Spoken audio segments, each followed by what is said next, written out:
Hello to everybody. We're going to go live on WIDU radio as well here in a minute. So just hang out. Good morning to everyone and welcome to the Grow Your Business today. Everybody, we're going to go live on. I'm sorry, I got feedback running here. Good morning. We are live at on WIDU. You've reached the Grow Your Business Today program, and I'm your host, Darswell Rogers. You're listening to us across the WIDU Radio Network. And I'm so pleased this morning to have on Zoom, and by the way, we're also being broadcast. We're also being broadcast on Facebook, and for the first time, I'm also attempting to do Facebook and YouTube at the same time. So we're going to see how effective this is to broaden the audience. I'm pleased. I'm pleased to have with me on Zoom my good friend, Mr. Mike McCollum. Mike McCollum, man, I can't even get your name out. What is wrong with you today? Mike McCollum, the small biz doctor. How you doing this morning, Mike? I'm doing well, man. I'm doing well. Loving life, loving this weather. Often loving the weather without a doubt. And so, listen, this morning I want to make a couple of announcements, and then I want to actually ask folks to stop and consider a very interesting quote that I heard, and I'm glad I haven't even shared this with Mike, so he'll have an opportunity to kind of ponder this with everybody else. But first, let me say I've gotten my first COVID shot. I get my second COVID shot on the 23rd. And I don't know what's going on with this plane. Hold on a second. Bear with me. Okay. Good. They turned that off. Let every voice and sing, till earth and heaven ring. Ring with the harmonies of liberty. Let our rejoicing rise high as the listening skies. Let resound loud as the rolling sea. Sing a song full of the faith that the dark past has taught us. Sing a song full of the... Okay. Forgive me. Okay. All right.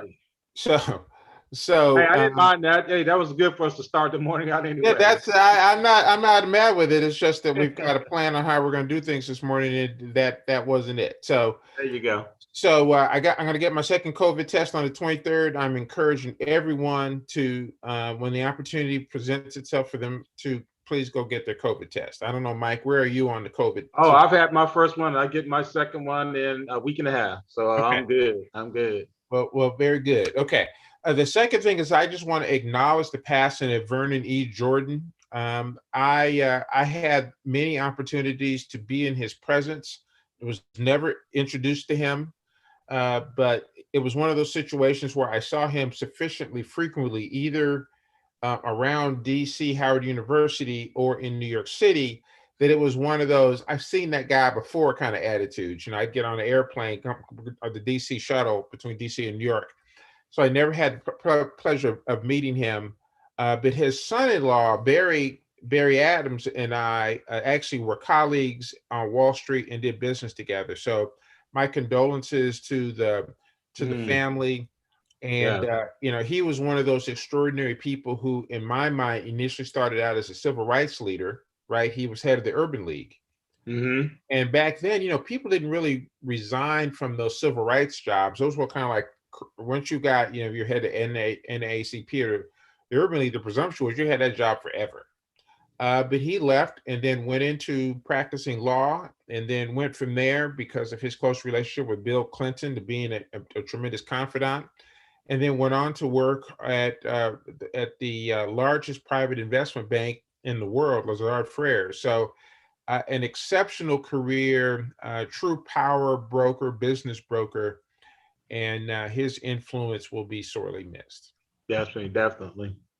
So what I want to do now is over the last couple of weeks, I have had an opportunity to do a lot of work with clients, and in particular, I did two seminars for the federal government, whereby there were participants across the federal government, everywhere from the Department of Defense, the Department of Treasury, to Labor, Health and Human Services, Homeland Security. They were all dialing in to 2 sessions I did. And the basic topic was change. How do you influence change? How do you manage change? How do you consider dealing with change? Okay. Yes. And so what I want you to do this morning, and Mike, this is part of my request of you. So I want you to stop, because I'm going to give you this quote here in a minute. And I want you to stop and not just consider it intellectually, but I want you to think about it emotionally, right? We all live in our head, and our body just kind of goes along for the ride. But we are emotional people. We're emotional creatures.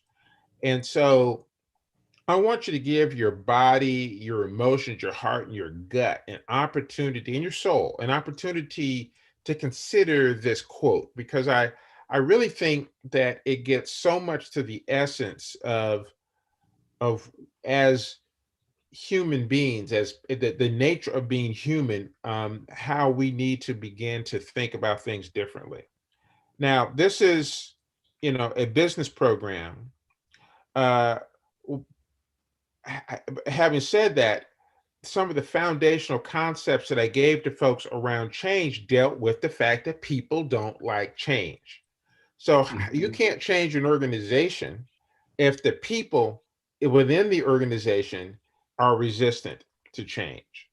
And so I really, in terms of me offering up this roadmap to these folks this week and last week, what I found was I had like 20 questions at least in every session. And they all wanted me to tell them how to do it, right? In other words, a clear roadmap. Hey, I've got an obstinate person who doesn't like to change. You tell me how to get that person to do what he should do. And I'm like, what they really were looking for through my eyes is, I want to be able to make this change without having any fear of without having any fear of loss of job. I didn't want to have any uncomfortable conversations. I don't want there to be any certainty. I don't want there to be any stress. I want it to change. Okay, so the question I have for you is, when did they wake up? they somehow there is this presumption that there's a silver bullet that you can offer up, and things are just going to be the way you want them to be. And it reminds me of I'm going to give the quote in a minute, but it reminds me of a comic that I recently saw, where there's a person who's talking to their staff, and he's like, she's on a podium, and there's a bunch of people, and the speaker says, how many of you all want change? Everybody raises their hand, right? Like, absolutely. Then the next question is, how many of you all want to change?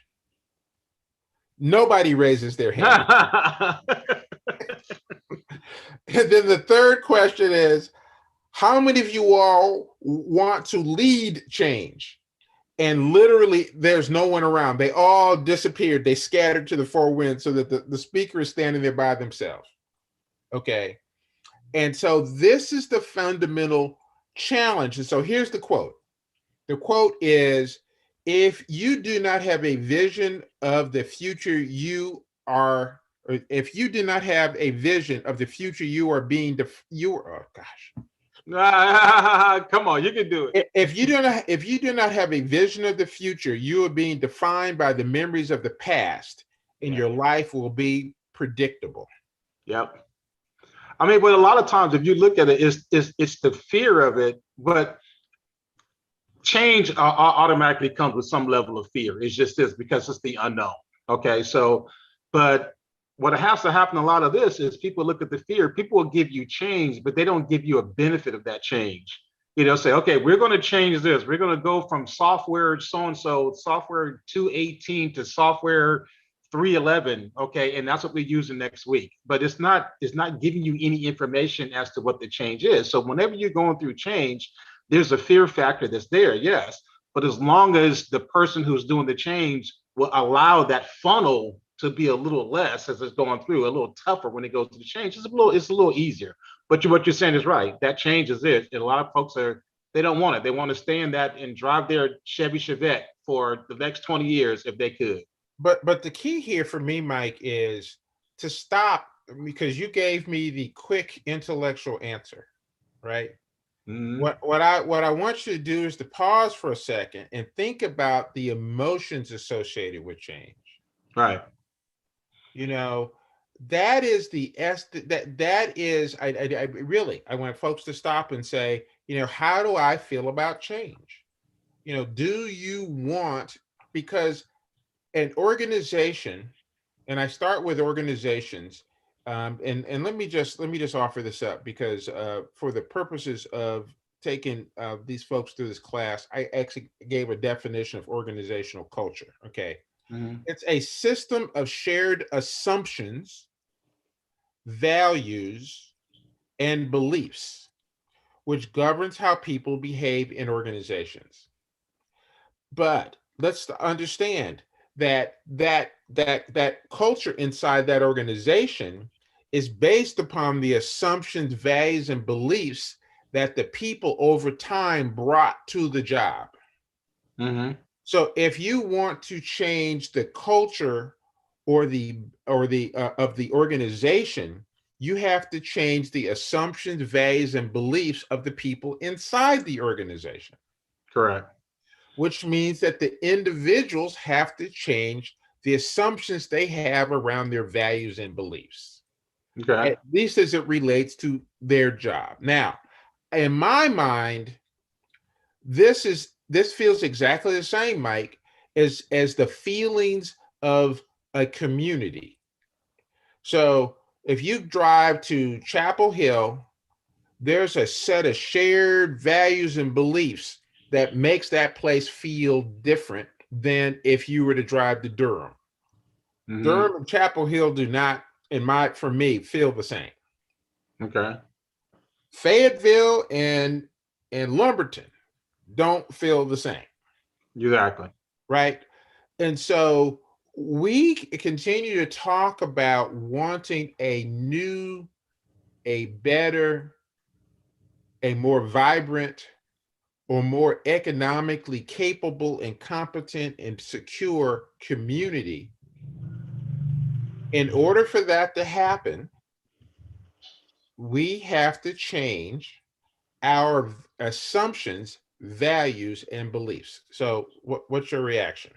I mean, it sounds, everything what you're saying is absolutely true, because you get a level of people that's going through the change. Okay. And then we just can't say change and it means the same to everybody. For example, you may have a aunt or uncle that worked at a company for 35, 40 years. They've been doing great. Okay. 35, 40 years at this position, doing, a lot of work, got it down, perfected. All of a sudden now there's this change coming in that could be for the better. Okay. For them, they have to now go through a whole assessment process. Will I be good at this? Would I still be one of the best in my department? Would I still be that top head? Will this change bring in all this new, technology, this new, change in that, and my ability to go through that change? So even though they may, in the end result, do absolutely great, but it's that fear factor of going through that change, what is going to make that difference to each individual person?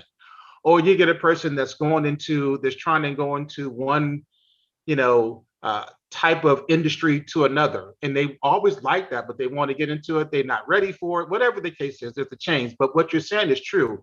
Unless you feel that way in yourself, that you can do it, you feel that way, and you look forward to the change, that's the biggest difference. It's looking forward to whatever change it is, whatever field, whatever it is, the endeavor is. If you're looking forward to it, then your ability to open up and accept new things coming in. But that the biggest thing is being willing to accept the fact that you are going to the change. That is the biggest, that front door is your biggest thing, because everything after that door is just different doors open. But if you can't get that front door open, that this is a change, and whatever it is, it's going to be for the better, and I believe it, nothing else is going to really matter because you're going to fight it on everything. What's interesting, you've articulated very well. What's interesting about that is two things. I want everybody to stop and envision what they call the traditional bell-shaped curve. So you've got if you start from the left side, there's a slope that goes up to a peak, and then it comes down and it's even on both sides. That's called a standard bell-shaped curve or a dispersion curve. The statistics say that as it relates to change, about 18% of the people will like the new idea right away. They're like, okay, and I shouldn't say they'll like it. They're willing to engage in conversations and strategies on how the change could take place.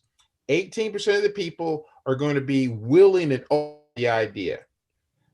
18% of the people are going to be completely opposed to it, and they're going to attempt to torpedo it because they're similar to your hypothetical aunt or uncle who's been working in the same place for 30 years, and they know what their job is, they know their responsibilities, and they're at this point in their career not interested in doing something different.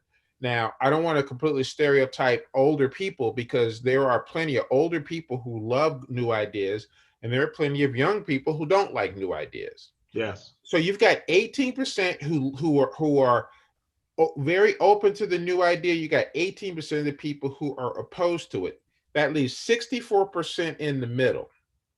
And the key to instituting change is to get to what they call the tipping point.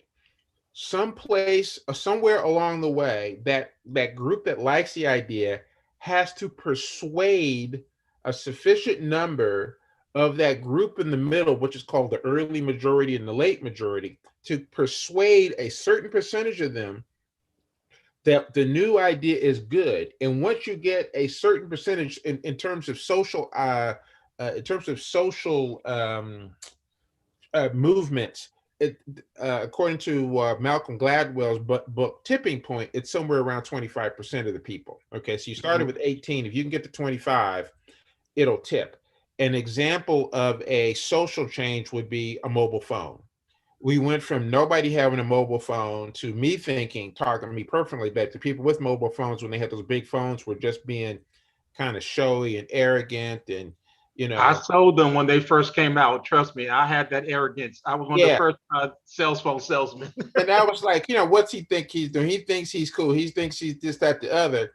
So next thing you know, they got smaller, and all of a sudden and I'll tell you what the main thing that made the one of the big things made the shift, but it ultimately enough people began to adopt it where it went from being that crazy new idea to this is cool and necessary. Right. And one of the key areas that made it cool and necessary was the ability to connect to your kids. Wow. People wanted the ability to check in on their kids. So that capacity to, so they sold the family connection scenario. Right. The phone company sold the idea that this is good for your safety.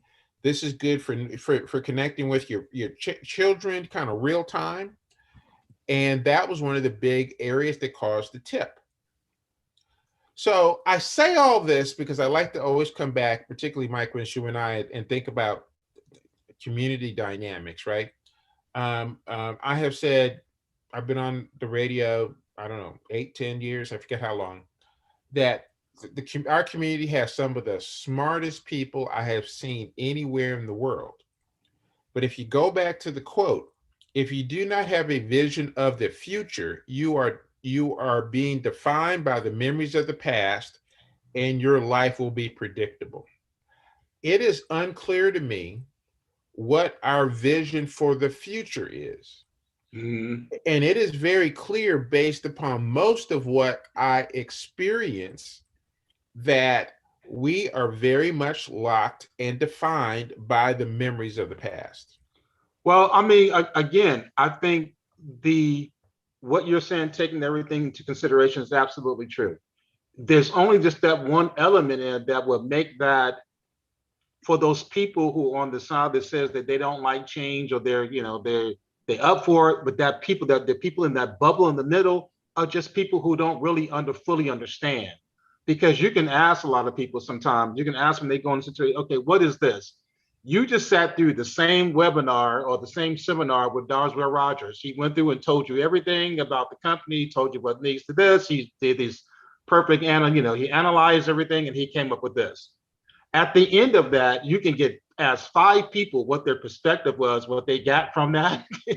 Well, I think he's coming here to try to change everything else because he just don't like the company, whatever the case is, he's trying to get some money. Then you got the next one. This is what he did. He really took some time and really thought about this. He talked to our people here, whatever. But you can go through that. At the end of it, you can have 5 different ways of people looking at it. But there's only one thing that's going to be relevant to it all. Is the change that's being mentioned, what is the immediate benefit to me? That is always the question. And it's not necessary to the company. Now, that benefit can be to the company. You want me to do all this. It doesn't change my income. It actually puts more on my job description, but there's no benefit to me. So when companies and they initiate benefits, it has to be understand that one person has to feel a benefit just like that company does, because they go out and spend all that money to get a benefit. So it has to go through the set. So everything you're saying is true, but the only core thing of that is people's failure to announce the benefit of that change or what that would do to you individually. And that's perfect. Thank you so much for you nailed it so well, because when I walked the groups through this notion of organizational change, which is a shared set of values and beliefs. And I said, look, the organization can't change. And I'll go, the community can't change until it decides it has a different set of shared values and beliefs. Mm-hmm. So if you're not going to change, if you cannot adopt a different set of values and beliefs, you will be resistant to the new opportunity. Mm-hmm. Okay. Now, what we know is you cannot force somebody else to believe something they don't want to believe. Not at all. You can't force somebody to value something or to believe in something that they don't believe in. They have to believe it themselves. So you've got to your point, what's in it for me? Mm-hmm. Why would this change in my thinking benefit me, benefit my community, benefit whatever stakeholder group it is that I'm representing or I'm concerned about? And so I introduced to them a definition of persuasion, which is a unique definition of persuasion. I actually got this from one of my mentors in the NLP community, which NLP stands for Neuro Linguistic Programming. And NLP is basically a study of how words impact the nervous system, because we are emotional creatures. And so if you want people to change, you have to impact their beliefs. Their beliefs are based upon their emotional system. And so, Mike, tell me what you think about this definition of persuasion. And I'll give a shout out to Michael Burnoff. That's where I got this from. Persuasion is the ability to get people to make a decision whereby they get what they want, and you happen to get what you want in the process. Oh, yeah. Okay. That's a good one. The ability to get people to make a decision, because changing your beliefs and your values requires a decision. That's number one. Mm-hmm. The ability to get people to make a decision whereby they get what they want, and you happen to get what you want in the process. And that's where it comes in, when the people initiating the change. This is exactly what I'm talking about. So if you're the company owner, you're a department owner, you're a supervisor of your, whatever the case is, when you get notification of the change, it's now your job, your responsibility to get that over is what we're talking about right now.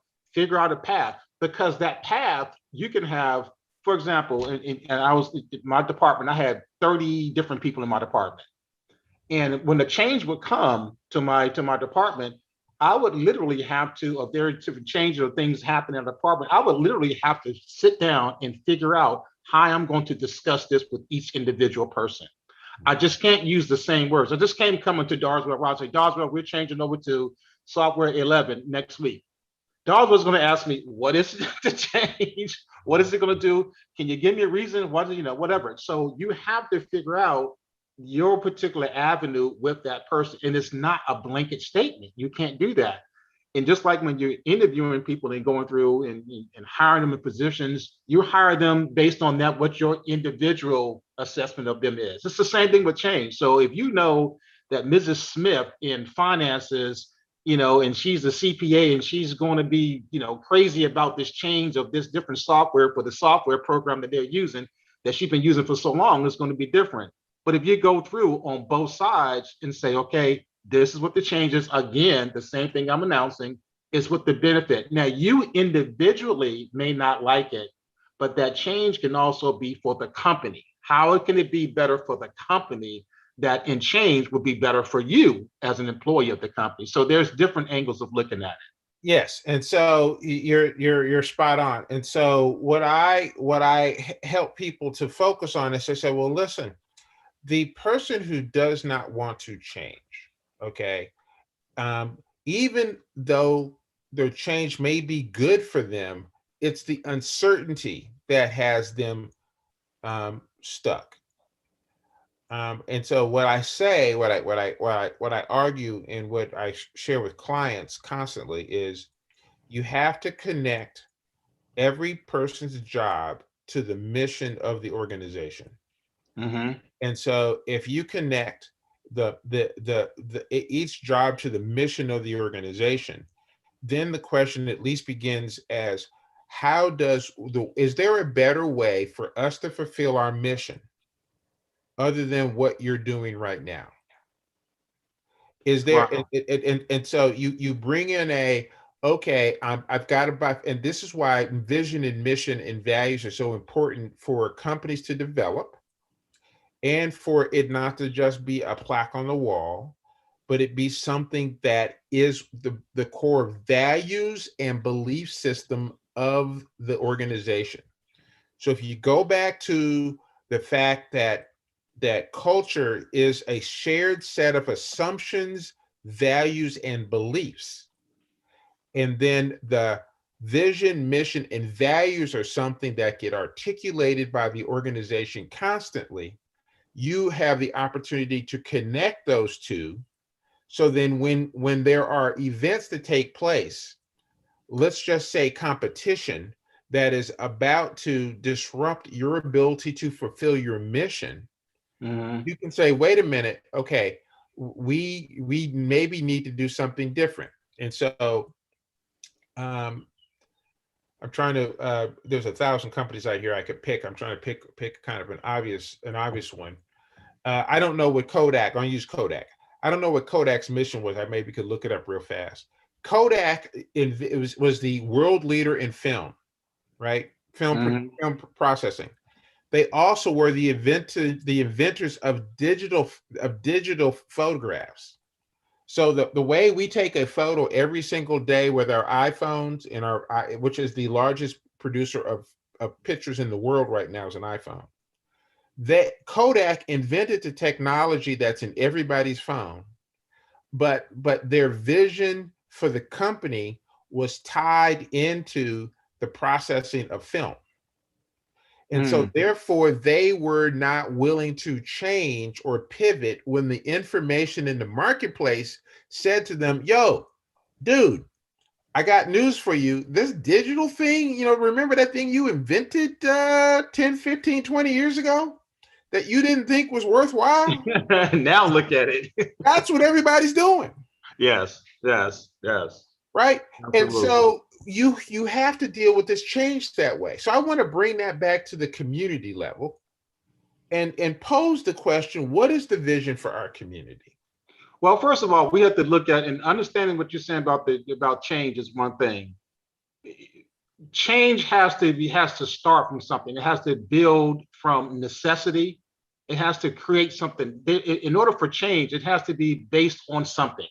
It has to be based on need. It has to be based on betterment. It has to be based on change or making whatever the case is. There's a necessity for. There's a core of the change. A lot of times, when companies or individuals announce change, they don't give the core of the change. They just announce the change.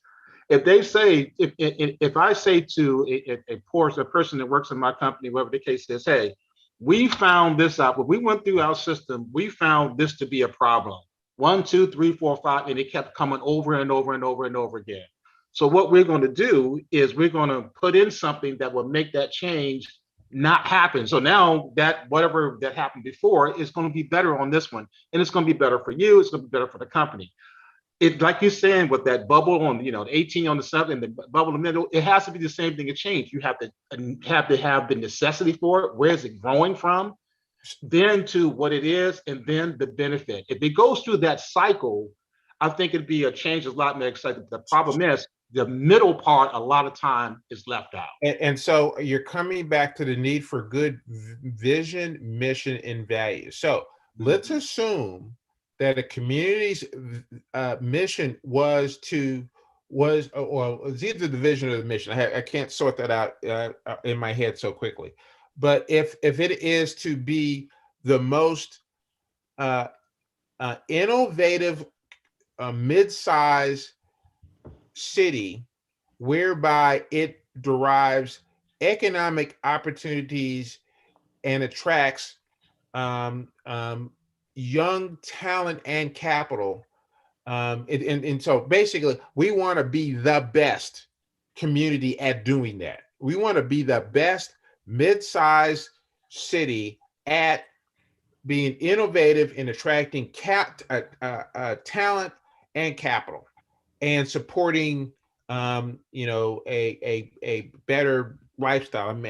Lifestyle. If that is the mission of the community, then the question becomes, for those who are resistant to change, and say, wait a minute, this is what we've decided is our mission. We repeat it every single day. We have to begin to buy into that, and it has to start with the leadership.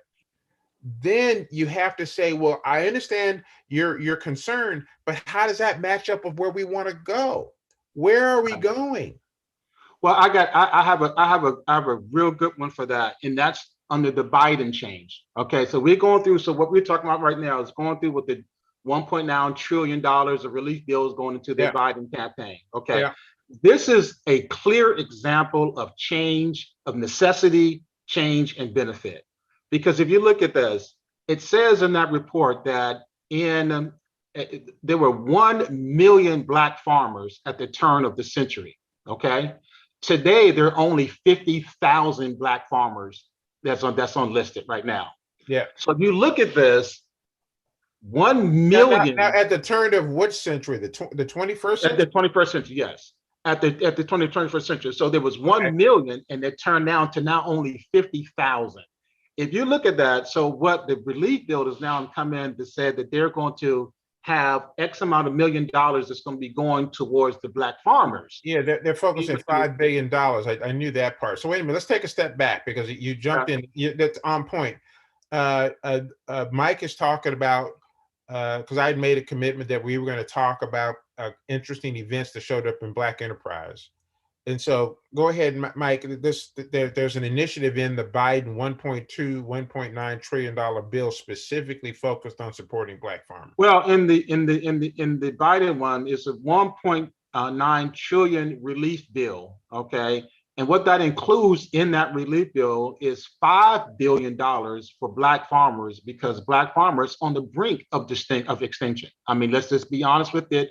It's real, it's written, it's been, the report has been shown, because when you show 1 million Black farmers down to only 50,000, that is a tremendous difference. So you're looking at, this is where it comes in. So they're looking at this to say, okay, we need to put some money towards this, because if we don't, these are some of the Black farmers are some of the best around, but because of the money issues and the whole 9 yards, they don't have it. So they're putting that money back in. So that is a great way of what we're talking about with change. Now, when you go back and you say to these people, how do you like this change?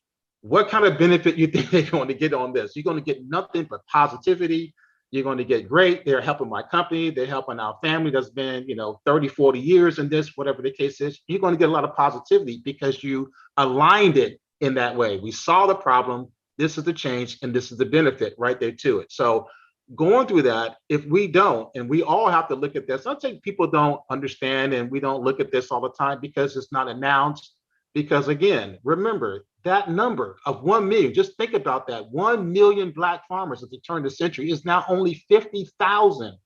These things have to be looked at and say, okay, what is the difference? Why was that change? So change is sometimes for the good, but some change can let you know that this change has been but for the worse. Absolutely. Change is now less. Why does it go down? Absolutely. And how do you fix it? So that is incredibly problematic. Let's talk about the other Goldman Sachs initiative there. You got that handy to share as well? Well, on the Goldman Sachs one, yeah, I was looking at the 10 billion, of dollars is going to be dedicated to supporting Black women, okay, and Black women. So in the areas of healthcare, job creation, education.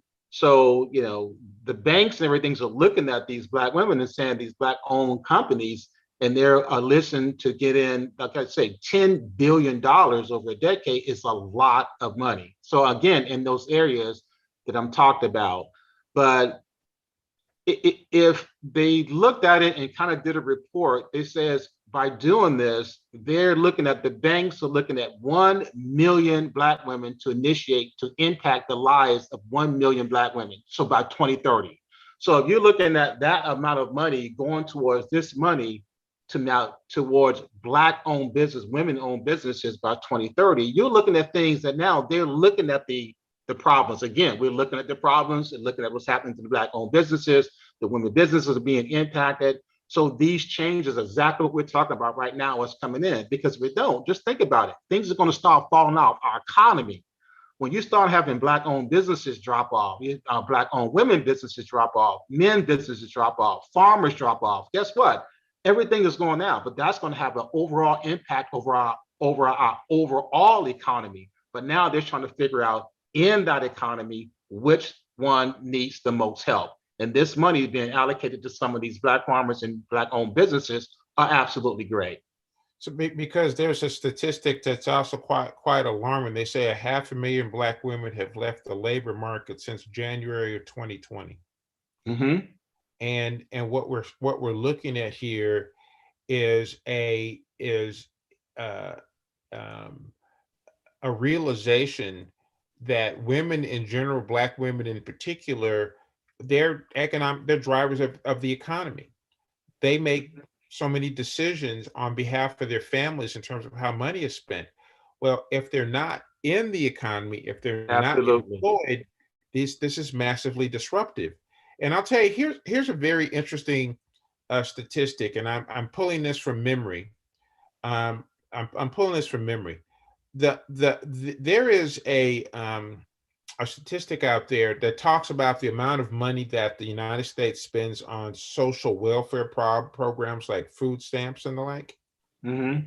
And they compared that to a sort of a differential of people who are unemployed. They basically what they've concluded is that it's like a wash. If you could figure out constructive ways to put people back to work, and it would cost you about the exact same thing that it cost you to give them social programs.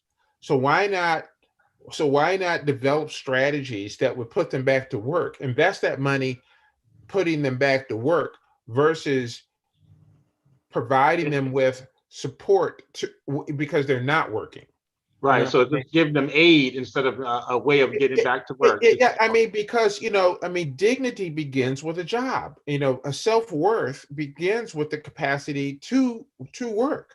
And mm-hmm. So if it's job training, if it's better childcare, if it is better health, there's all these reasons why people are not in the workforce. and the money that we're spending to support them because they don't have the skills, don't have childcare.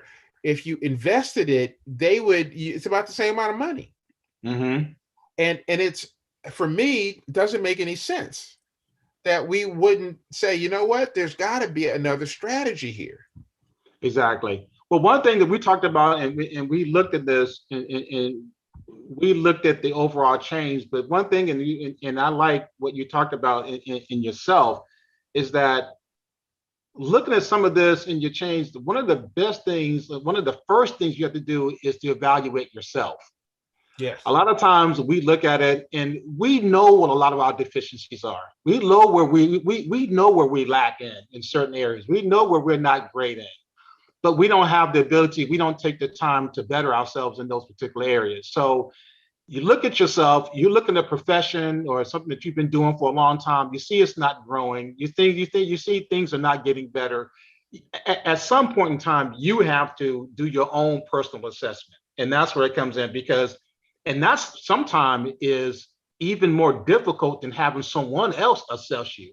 When you assess yourself and figure out what you're good and bad at, you're hard on yourself sometimes. Or if you're a person who lies, you're not hard on yourself, and you sit there and just tell lies to yourself all day.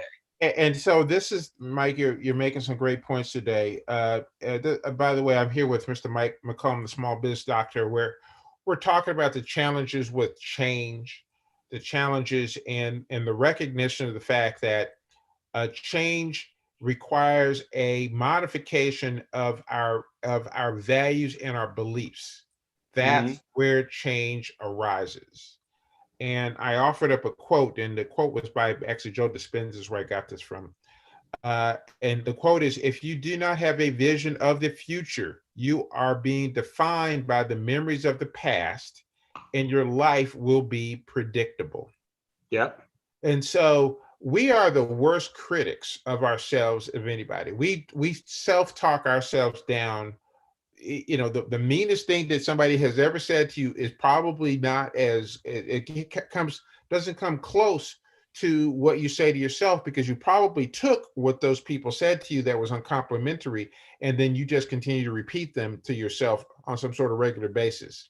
So you're in a position where you have to consciously say, no, I'm going to speak positively. I've got a good friend, lovely young lady, and she just sees the downside. Oh, it's going to be a problem. Oh, that'll never happen. Oh, well, I'm going to be alone the rest of my life. Oh, you know, it's just like, I'm like, I mean, my gosh, is there a silver lining anywhere in your life? A flower? Is there a flower anywhere? I mean, you're employed, you know, I mean, you know, you got your health, you got you know, for a whole lot of folks, they'd be like, man, life is good. And she's like, I mean, she can beat herself up and down, up one side and down the other, as my mom used to say. Well, you know, also what you were saying about that and getting the things, there's one thing that we can name immediately of companies who did not see the change or would not affect the change and would not be. Look at what happened to Radio Shack. Yeah. Think about years and years and years ago. I know people are probably saying, "Oh, you guys are old, man. Radio Shack, what?" But Radio Shack basically owned the electronic market. Okay, the little electronic things, whatever. Whenever you said, you wouldn't say I'm going to Radio Shack. I got to go down to Radio Shack.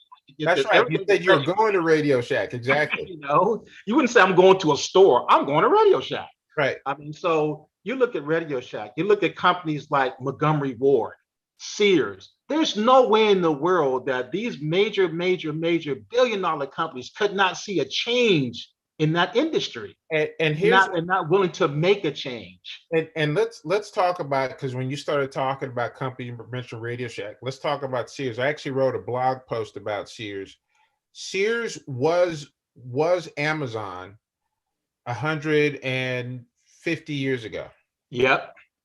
Sears was the first person they started out with a catalog, right? And what made Sears so effective was that the United States as we were starting to travel west, they said that they created the U.S. Postal Service, and it said that the U.S. Postal Service will deliver mail anywhere, coast to coast. Mm. So once they would deliver mail anywhere, Sears Roebuck came up with a catalog, and they put the catalog and they mailed it to everybody all over the country. And if you ordered something, they would deliver it. Yes. That was the Amazon, that was the internet-based delivery mechanism of the mid 1800s. Absolutely. It was the mail, and so they started out as a mail order business, just like Amazon. It's just like Amazon, and then they went into the stores. They created stores after mail order. Right. So for you to be that innovative, and then along comes Walmart. They were the largest retailer in the world. Then along comes Walmart out of Rogers, Arkansas. And you can't tell me you didn't see Walmart coming. You can't. Oh, you had to see them building stores. You had to. You had to. There's no way. And see, this is my thing. Is always says the idea of a major company not knowing is a bunch of hogwash. Yeah, they know. You have some of the sharpest people that's working in your admin, you're working in your industry technician, they're doing this, whatever. You have some of the sharpest people. You're a $1 billion company. You got some of the sharpest people in the world. You can't tell me somebody didn't say, hey, Sears, Montgomery Ward, hey, let me pull your chain for a second here. You guys need to do some additional changes here to back this up, whatever it did. But it stayed the same way. It didn't come out. Montgomery Wards, all that kind of stuff stayed the same way, and they wouldn't change. Let's talk about Blockbuster. I mean, that's the more recent one. Mm-hmm. They were like, no, people are not going to pay to have that streamed into their house, or no, the technology is going to be too slow. People are still going to want to leave their house, sort through a bunch of cartridges, and then get charged a penalty if I don't remember to bring it back on time. I know. Right? I know. I mean, that company was printing money, and because of their unwillingness to deal with change, they went out of business. Mm-hmm. And you see something wrong, and you see that more and more and more. So you start thinking about it. How can the customer or the client feel things are changing, but the company itself doesn't change itself? Because they're insular. They are. Look at what happened. I mean, they're so tunnel vision. Look at what happened in the automotive industry, mm-hmm. right? Some crazy dude named Musk says, I'm going to build a car that runs on electricity. And they're like, the combustion engine's been here since the 1800s. The combustion engine is going to be here, in the year, 22, 200 years from now. Then somebody comes along and says, hey, we can have an autonomous car. You don't need to drive it anymore. Somebody else can drive the car. And all of a sudden, Ford Motor Company says, oh, we're not an automobile company anymore. We're a mobility company. A mobility company? What are you talking about? A mobility? You're a freaking automobile company. When did you become a mobility company? Tesla is worth on the stock exchange is worth more than Ford, Chrysler, and GM combined. Wow. Now I did not know. Tesla's worth more than Ford, Chrysler, and GM combined. Man, that is crazy. I did not know. How many cars? So, this is where, and I like to bring it back to the community level. The little engine who can become a major player if you have vision. I mean, hold up. It's a shared set of values and beliefs. One thing you said, now, a few years ago, I remember reading this article. I forgot. I don't remember where I was sitting, and I read this article, and basically it was introduced and talk about the idea of Carvana. Okay. Yeah. And they were talking about how this basically was such an outrageous idea. People would never do it because They were saying 90% of your purchase of your vehicle is your physical being of seeing the vehicle, getting in the car, sitting in the car, doing all that kind of stuff, whatever the case is. It would never work. Nobody would pay this kind of money. I mean, pay money to have it shipped to you and this and this and that. They can never trust it. That's what they were saying. So this would never work. Now look where Carvana is right now. Yeah. I mean, they got stuff coming everywhere, but it's just the idea again. And for somebody who doesn't know what Carvana is, just explain to them what Carvana is. Carvana basically is, you can buy a car on the internet. You can go on Carvana, you can see a car on the internet, you know what kind of car you want, color, mileage, whatever it is that you, all the filters you want to put in there, you can order that. And then what Carvana does is basically canvass the market in the area to figure out where that vehicle is. So you, as Darswell, you can have a 2005, Corvette, whatever the case, 10 Corvette you want to put on there. You give all the information, you put up to Carvana. All they do is market it. If someone wants to buy it, they go pick it up and deliver it directly to you, and you pay them directly right there. It's a done deal. It's a clean car, whatever the case is, you get exactly what you want. And that's a whole big difference. And again, when this first came out, I remember talking to my uncle about this. My uncle is about 84 now. He thought Carvana was the dumbest daggone thing in the world. He said, "Nah, man, that ain't gonna work. Who the heck gonna buy some stuff on this? Here they go with all this fancy stuff." That's what he said, this fancy stuff. Now look what fancy is getting you. Well, so it is an option. They're talking about making the dealership obsolete. That's the risk there. Mm-hmm. The car lot that you go to today to buy a car, Carvana is challenging the theory that the person wants to test drive it, that they need to sit in it. And people they gotta hit a radio. and people, they're proving that there's some percentage of the population who's like, that's not important. And at a minimum, what would happen is, you may go and test drive a bunch of cars, and then you'll go home and buy it from Carvana. Exactly, and that's it. So thank you, car dealership, because you don't want to do that big haggle push sales. The people don't like that sales process.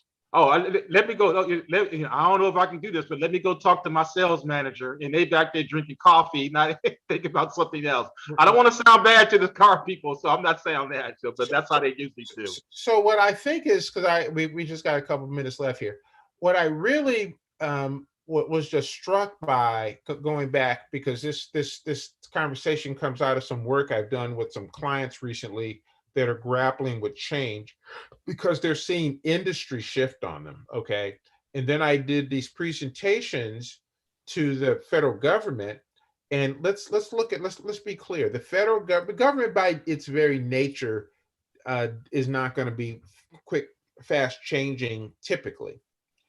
But look what's happened. You've had cyber attacks that have attacked major parts of the country. We think the Russians, we think the Chinese, we think all these people, or there's just some profiteer out there.